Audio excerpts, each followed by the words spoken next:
మన YouTube families అందరికీ నమస్తే అండి. Welcome to our channel. ఎలా ఉన్నారు? అందరూ బాగున్నారా? నేను కూడా చాలా బాగున్నానండి. ఈరోజు నేను చేసిన ఈ మామిడికాయ పులిహోర నేను ఎలా తయారు చేశాను అన్నది మీతో షేర్ చేసుకుంటున్నానండి. ముందుగా ఈ మామిడికాయని చక్కగా పైన తొక్కు తీసి ఇదిగో ఇలా రెడీ చేసి పెట్టుకున్నాను. చూసారు కదా, ఈలోపుగా పొయ్యి మీద అన్నం వండేసుకున్నానండి. ఆల్రెడీ మన ఇష్టం, మనకి 1 గ్లాసా 2 గ్లాసుల అన్నాన్ని బట్టి ఈ మామిడికాయ తీసుకోవాలి. నేనైతే నాకు కావాల్సిన అంత అన్నం అలా వండేసేసుకున్నాను. వేడివేడిగా వండుకున్న ఈ అన్నాన్ని వేరే గిన్నెలోకి తీసి చక్కగా ఆరబెట్టుకుంటూ అప్పటికే తురిమి పెట్టుకున్న మామిడికాయ, అలానే క్యారెట్కు విడిగా తినమంటే పిల్లలు తినరు, పెద్దలు తినరు. ఇదిగో ఇలా మామిడికాయలో కలిపి ఈ క్యారెట్ని తురిమి కనుక వేసుకున్నామనుకోండి, ఒకవైపు క్యారెట్ తిన్నట్టుంటుంది, ఇంకోవైపు మామిడికాయ కలుపుకొని తిన్నట్టుంటుంది. ఆ టేస్ట్ అద్భుతం అని అనుకుంటామండి మనము. అందుకని నేను ఎప్పుడు మామిడికాయ పులిహోర చేసినా ఇదిగో ఇలా కొంచెం ఒక క్యారెట్ ముక్కని తురిపి వేసేస్తానండి. అలానే ఈ అన్నానికి సరిపడా ఉప్పు వేసేసాను. ఇప్పుడు పొయ్యి మీద తాలింపు. ప్రతి వంటకి మనం పెట్టుకునే తాలింపే అసలైన టేస్ట్. పొయ్యి మీద బాండి పెట్టాను, ఆయిల్ వేసాను. ఆ తర్వాత ఇదిగో పచ్చిపప్పుతో కలిసిన ఈ తాలింపు గింజలు, ఆవాలు, జీలకర్ర, మినప్పప్పు, కొంచెం పచ్చిపప్పు వేసి ఆ తర్వాత ఈ తాలింపు గింజలు మరీ వేగకుండానే వేరుశనగపప్పు కూడా వేశానండి. అవునండి, తాలింపు వేగిన తర్వాత వేరుశనగపప్పు వేసామనుకోండి తాలింపు మాడిపోయింది.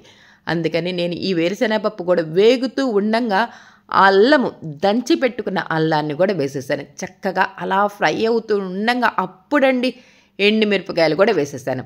ఈ ఎండుమిరపకాయలు రంగు మారే లోపు పచ్చిమిర్చి కూడా వేసేసానండి. అవునండి, పచ్చిమిర్చి, ఎండుమిరపకాయలు ఈ పులిహోరలో మనము ఆ అన్నము, పంటి కింద వేరుశనగపప్పు గింజ, అలానే ఈ పచ్చిమిర్చి అలా కొరికి తింటూ ఉంటే తాలింపులు పులిహోరలో సూపర్గా ఉంటుంది కదా.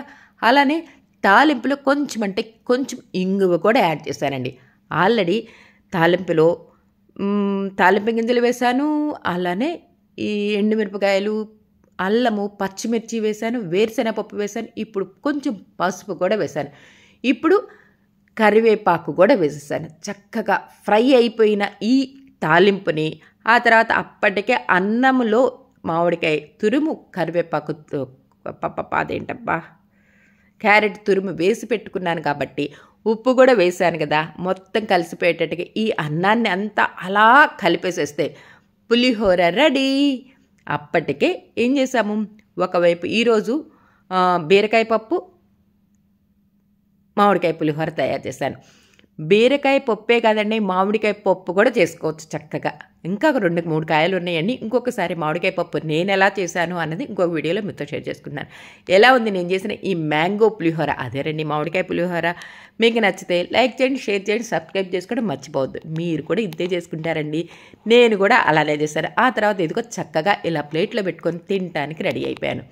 నచ్చితే లైక్ చేయండి. మళ్ళీ కొత్త వీడియోతో పప్పు ఎలా చేశాను అన్న వీడియో డిస్క్రిప్షన్లో